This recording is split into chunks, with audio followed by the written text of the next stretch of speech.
Welcome to another episode of Healthy Living. Thanks for supporting the India Surging channel. This is the second episode in which I'm going to talk about weight loss, a good plan to eat well and achieve weight loss. And thanks for listening to the first episode. This episode will make sense only if you have already listened to the previous episode. So if you have not listened to it, please go back to the playlist and listen to my first video. Today, I'll be talking to you about different types of foods that you can eat to help lose weight. These foods will also help keep you healthy.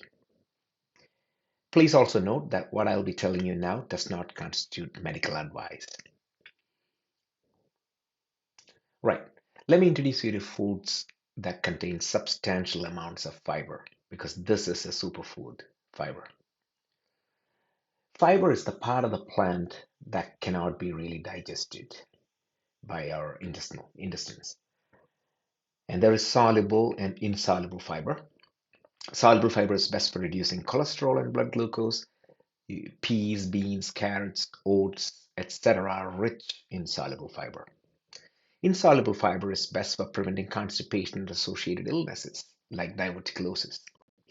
Whole wheat, green beans, nuts, potatoes with skin on, etc. are rich in insoluble fiber. Fruits like banana and apple also provide fiber. Fiber also serves as a food for the microbiome.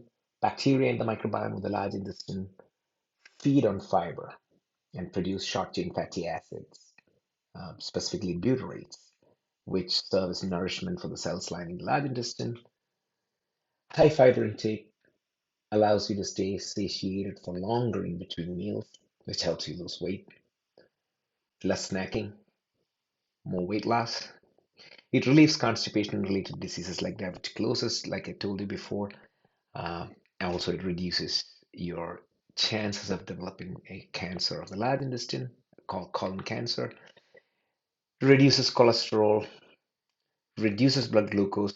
So essentially, your chances of diabetes are going down. It reduces the risk of heart disease because it's reducing the level of cholesterol. So in order to achieve all this, you need to eat 30 grams of fiber a day. That is if you're over 50 like me. If you're younger, if you're under 50, you need about 40 grams of fiber a day.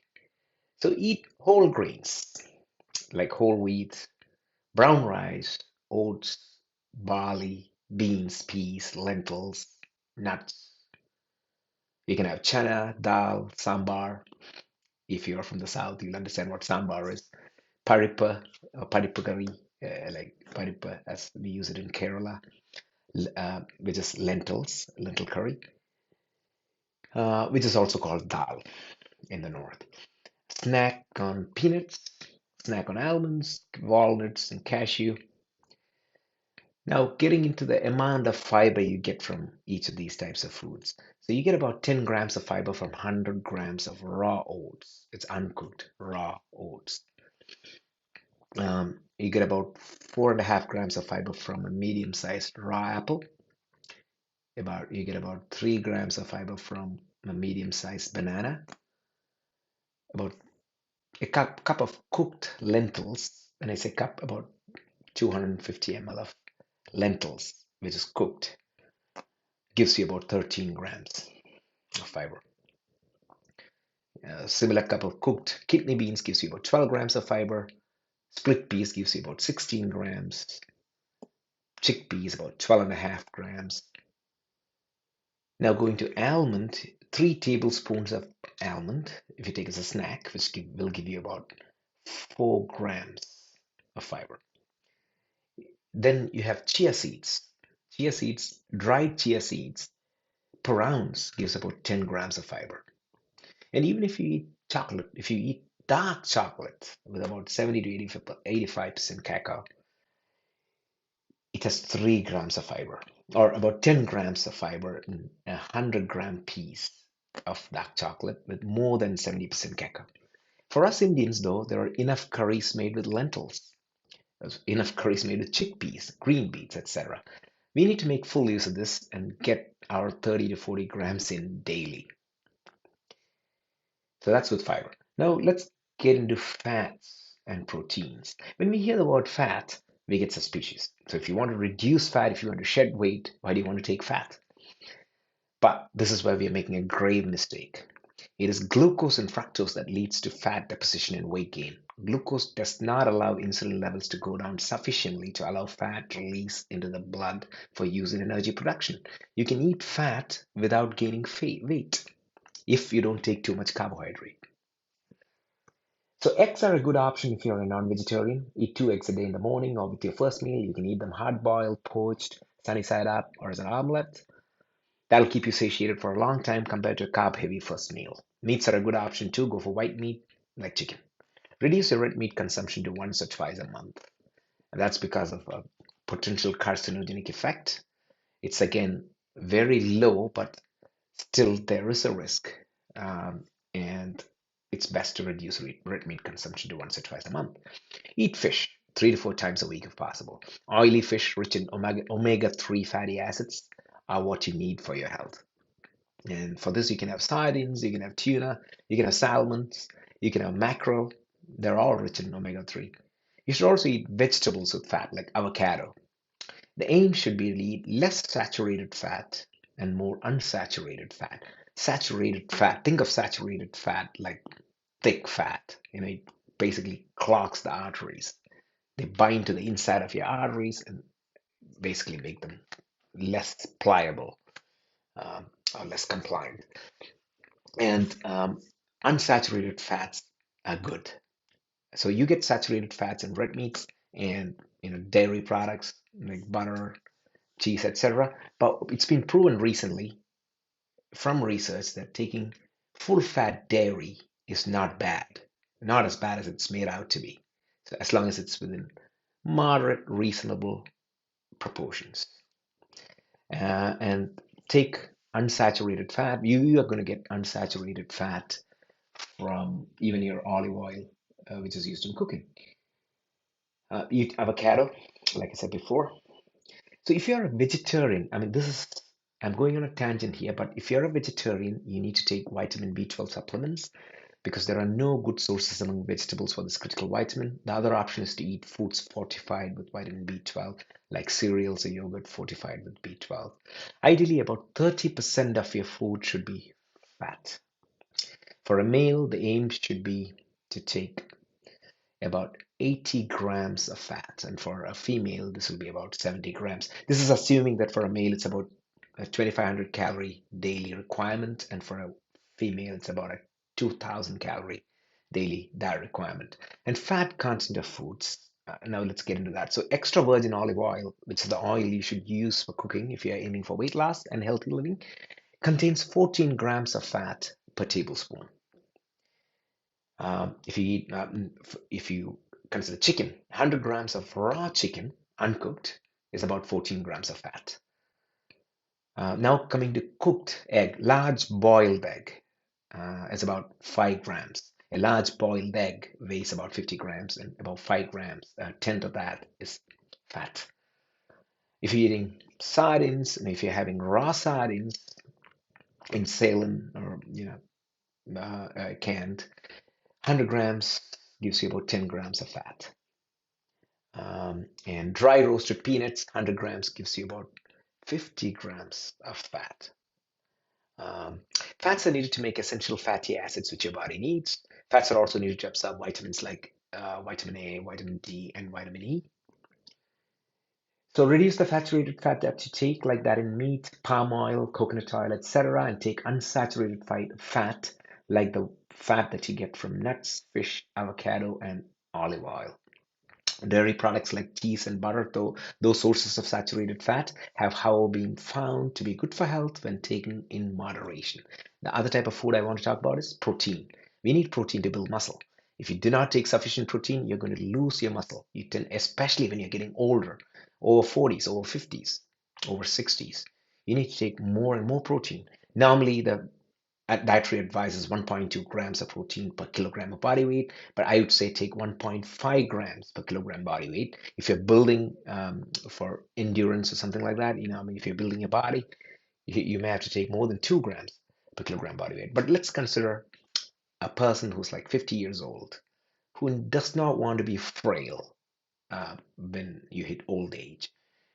I reckon 1.5 grams per kilogram of body weight. A 60-kilogram person needs about 90 grams of protein daily.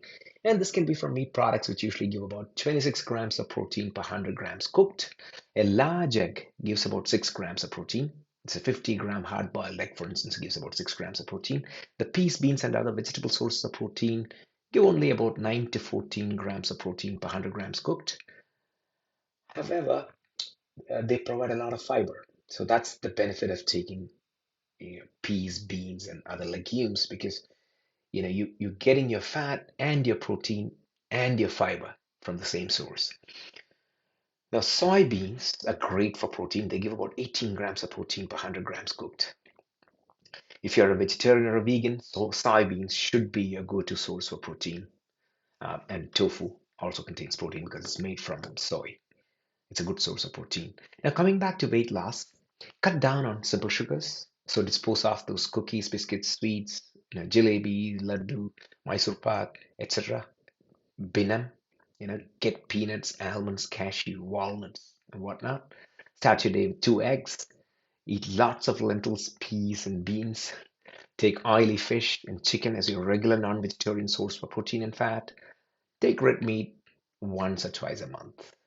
So parota and beef once or twice a month, and then cut your parota to one if possible. Have more beef. Um, Eat vegetables with lots of fiber. Make your chapati with whole wheat. Have brown rice.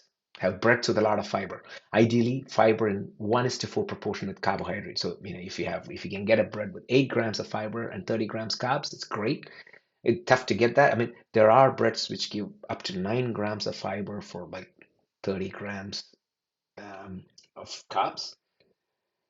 Eat fermented foods because that they add to your microbiome, because fermented foods are a probiotic, because fermented foods contain live bacteria.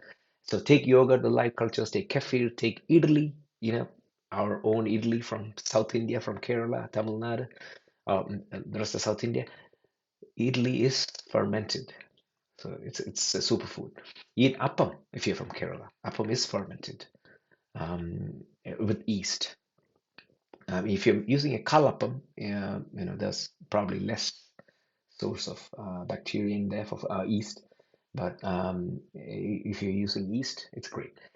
Eat sourdough bread if it's available. Cook only with extra virgin olive oil. Do not count your calories. Please do not count your calories. Eat the foods that I mentioned before to satiate your hunger. Do not go hungry. That's the key thing.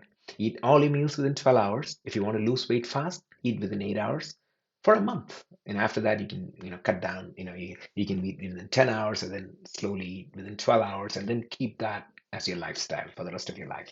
Drink lots of water. Drink coffee and tea unsweetened or with sweeteners like sucralose and aspartame. The WHO guidance about aspartame as a possible carcinogen that came out recently does not hold much water based on my reading of articles in credible journals and in the public press, credible press. I consume both sucralose and aspartame for sweetening coffee, tea, baking cakes, and even to make banana fritters. Thanks to my wife who makes them for me. Sleep for 8 hours if possible. Move as much as you can with brisk walks and slow jogging as possible, 30 minutes daily for 5 days a week. Do some lightweight training with dumbbells and machines if you have access to them. A day with weights for 30 minutes can be substituted for walking or running. And before you start on the weight loss and healthy living path that I talked about in the previous episode, please do remember to set a baseline by doing a lipid profile to check your cholesterol levels, an HbA1c test to check your blood glucose control, and a liver function test to see how your liver is functioning. This will allow you to compare your blood test results after 3 months on a healthy eating plan. So you can compare it with your baseline and see how much you've improved. And such positive feedback goes a long way toward helping you stick to the healthy eating plan. And last but not the least, please do not measure the weights of the foods you take, though I gave you the quantity of fiber, fat, and protein per 100 grams or per cup of the different foods. Don't bother weighing them. This is not an exercise in accuracy.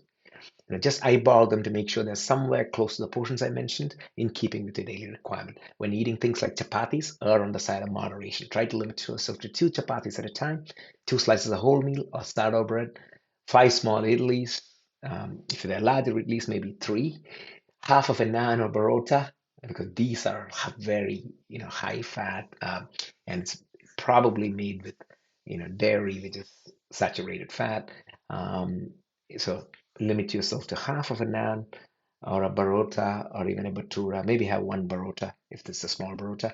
Fill up your hunger with proteins and fats. This is the key thing. With fats, eat unsaturated fats as much as possible. This means oily fish, chicken, extra virgin olive oil, and nuts. Also, when you try to eat your meals within a 12-hour span, that does not mean that you should do that every day. You can take days off in between if you need to join the family for a dinner outside or need to travel or if you just don't feel like it. You don't need to stick to that exact 12-hour time span.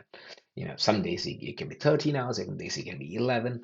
It can be 11 and you maybe average out at 12. You can take days off. Freedom to choose is more important than sticking to a strict plan because if you don't have that freedom, the stress that you get from the lack of freedom will make your body secrete more cortisol, make your adrenal secrete more glucocorticoids in your system, more cortisol, which will lead to other issues. You don't want inflammation in your body, right? So you don't want any kind of stress. So freedom of choice is paramount. You should not take on any stress because you're trying to stick to a healthy eating plan. And that's it from me for now. Thanks for listening. Please feel free to comment under the video if you have questions, if you have suggestions. Please try to subscribe to my channel to help me out. And India Surging is the channel on YouTube. And I'll try to answer your questions to the best of my ability as soon as possible.